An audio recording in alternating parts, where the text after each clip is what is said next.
Hello dear students, this video is made for the students of English Literature of BA Part 3rd, and on your screen you can see the textbook of your paper 2nd. The textbook name is Texts and Their Words First.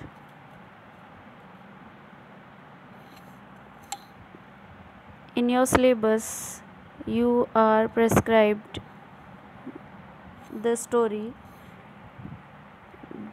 that is The Shroud by Munshi Premchand, and now on your screen you can see the text of this story, this fiction. About the author, Munshi Premchand, who was born in 1880 and died in 1936, wrote poetry, novels and short story and Urdu. As we all know very well that Premchand is a poet, a dramatist, a very famous dramatist, very famous story writer of Hindi literature. Among his most famous works are Godan, Gaban and Rangbhumi. His short stories were collected under the title Mansarovar. His work highlighted issues of social concern such as the plight of child widows and prostitutes, landless laborers and peasants. But Munshi Premchand's work is noted for the picture of humanity that he presents, not just for the social issues that he highlights. So the major concern of Premchand's work is the highlights of society.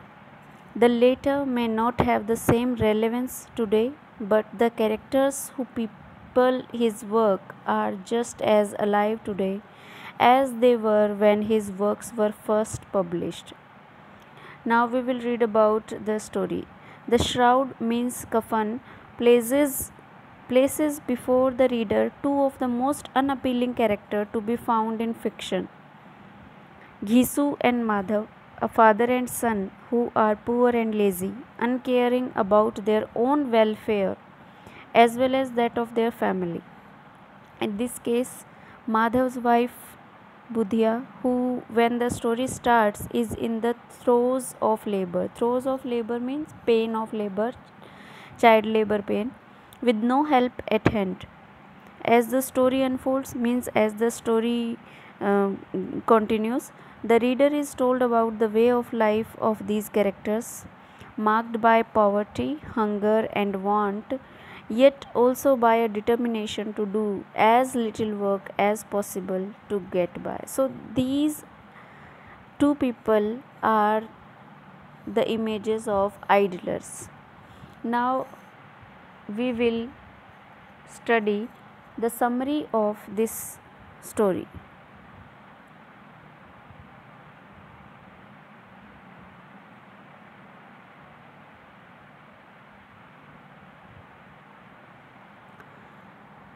This story is about Ghisu, a 60-year-old man in a village, and his son Madhav, his 40-year-old son.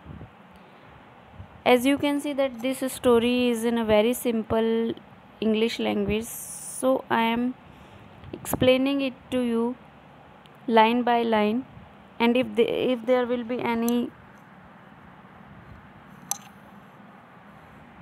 difficult word, then I will tell you the other meaning, other easy or common use of that meaning, that spelling. This pair of father son is not idle to follow. They are laziest persons in the village. They certainly have no will to work or even function as a part of the society. So these two people means Ghisu and Madhav. Ghisu is father and Madhav is son. They are very lazy person of the village and they don't want to do any work for livelihood. Story starts with Madhav's wife Budhya. There is a third character present in this story, that is Budhya. Budhya is the wife of Madhav. Story starts with Madhav's wife Budhya writhing in pain, means she is undergoing child labor pain.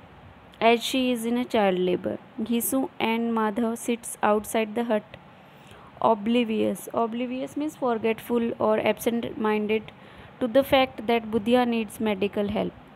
So they don't do any uh, possible work to help Budhya undergoing this pain. Author tells us why he shouldn't expect that from these two, because they were so lazy that they don't look for food even if they fast for a day. Then they would do temporary and easy job to get money of food. In seasons they would just steal crop so they don't have to work. They are immoral and dishonest that way. Budhya was unlike them. Budhya, the female character of this story, was not like them. She had worked hard from the day she had married Madhav. She had brought some order into the hut, means she had brought some of the eatables into the hut and used to work in farms. That stopped these two from doing any work as she was feeding them. But that woman was lying in pain right now, and these two no feeling for her. Madhav didn't even care for his child in Budhya's womb. They are peeling stolen potatoes while she is dying. So they are so immoral that they don't have any feeling, any emotional attachment towards the only ladies in the hut. They get their mouth burnt as they eat very hot potatoes. Ghisu escapes from this harsh present by remembering past. He remembers a feast given by a landlord where he had eaten so much that he still considered it as best meal of his life. They both eat potatoes while dreaming about a grand feast and sleep there without bothering about what happened to Budhya. So this is the height of carelessness that was shown by these two male persons. She dies by next morning. When Madhav finds her dead, he is still emotionally unmoved. Ghisu and Madhav start crying and lamenting over her death. They are pretending. Mark the word pretending. They are pretending this as they want sympathy and help from other people. Other people come as they learn about death of Budhya. As custom, they give consolation to both, but they start showing their worries on lack of money for her final rites. From this point starts a clever scheme of conning. They first go to landlord. They make a plan to withdraw money from the villagers. They first go to landlord who despise them, who hate them very much. He had even beaten them as they had stolen from land. Madhav and Ghisu act as if they have done everything for Budhya but couldn't save her. They pleads landlord to help them. Landlord doesn't want to help them, but he has no choice as it is a matter of death. So, being human, the landlord reluctantly means unwillingly, gives them 2 rupees, sufficient amount for last rite, that is cremation. But Ghisu and Madhav has something else in their mind. They goes to the other people in the village and ask for money. They uses the name of landlord to get more money. They get sum of 5 rupees in total, and that's how they make 5 rupees in total. Other people prepare for the last rite, and these two go to the market with the excuse of buying a shroud for Budhya. They spend every evening there buying nothing. Then they go in a wine house and order a whole bottle of alcohol and food items which they never had before in life. So they used that money for their own pleasure. They spend all the money for it in the state intoxication. Madhav feels bad for Budhya, but Ghisu is careless and tells Madhav that she will get heaven as money for her last rites has been used for their satisfaction. So Gisu makes a very uh, dishonest logic. Madhav too believes in this distorted logic. They get more intoxicated as they drink more booze, even give some food to a beggar. When Madhav asks how will they get a shroud, Gishu laughs and tells him that innocent people will believe their lies and help again, or will get a shroud instead. Then they both start singing and dancing and makes noise, and other people join them. At last, they collapse as they have consumed so much alcohol. So, this is the summary of the story, The Shroud, composed by Munshi Premchand. And now we will start the appreciation, critical analysis of this story. So, on your screen, you can see the text of analysis. In The Shroud by Premchand, we have the theme of selfishness, tradition, honor, independence, guilt, self importance, gender roles, and responsibility. You students are advised to mark the theme, the analysis of this story from this video, narrated in the third person by an unnamed narrator. The reader realizes after reading the story that Premchand may be exploring the theme of selfishness. Both Ghisu and Madhav appear to be more concerned about their own well being than they are of Budhya, with neither man being concerned enough to check on Budhya as she lies dying in the hut. What is also interesting about both Ghisu and Madhav is that they feel as though they deserve to be better off than they are. Yet they are not prepared to do the work that is needed to improve their lives. So they were unwilling to do any work for their livelihood. It is as though both men feel they are owed a certain lifestyle by the world, something that is noticeable by the fact that Ghisu begs for money after Budhya's death, when the reality is there was nothing stopping him from preparing himself financially for Budhya's death. The work was there for both Ghisu and Madhav, but neither man was prepared to do it. Rather, both men preferred to live their life as idlers. The shroud itself may also be symbolically important, as Premchand may be introducing it into the story to highlight to the reader the sense of tradition that exists. However, tradition is not followed due to the fact that Ghisu and Madhav decide to get drunk rather than buy the shroud. Here, tradition means the act of cremation. Not only have they been dishonorable to Budhya while she was alive, but both men also dishonor her memory by not buying a shroud for the cremation. That is funeral, meaning funeral. It is also possible that Premchand is placing a spotlight on the role women played at the time the story was written. Budhya appears to have done all the work while Ghisu and Madhav sat around and done nothing. It is as though Budhya was treated as no more than a slave by both men, possibly because she may have been considered inferior to both men due to her sex, means due to her gender. So there is also a theme of gender difference. If anything, it would seem that Budhya had no independence and filled a role that was expected of women, to be both unpaid workers and childbearers. Premchand also possibly suggesting that the role of the female within a marriage or family was to be subservient to the male.